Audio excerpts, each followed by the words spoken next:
Ayan, luto na yung aking sinigang na shrimp. Tapos, alam mo yung yung pinaka-pechay niya, yung binibili sa mall. Ito yung favorite ko na choy sam, kung tawagin sa choy sam sa Chinese. Choy sam to sa Chinese and sa atin pechay. Pero, ang sarap ng pechay nila. Favorite ko yan na nasa Macau ako. Favorite ko. Sa kanila kasi lang yan stir fry lang.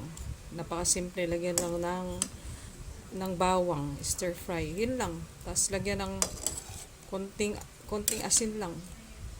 Stir fry with bawang lang, ganun lang. Ganun lang kasimple yung luto nila, pero sa atin hindi. Kailangan may shrimp talaga or baboy or kung ano pa man. Yan yung luto ko, yan masarap. Bukas pa namin uulamin to, piniprepare ko na lang. Paggabi kasi ako nagluluto. Para kasi bukas gigising na lang kakain. Iinitin kain kasi paggabi nag-online busy sa pag-chat, re-reply ng kung sinong re-replyan.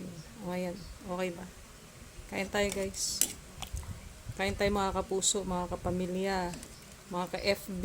Ayan, sarap nito, yummy. Ayan. Yan lang yung halo niya. Hindi ko na nilagyan ng maraming borloloy.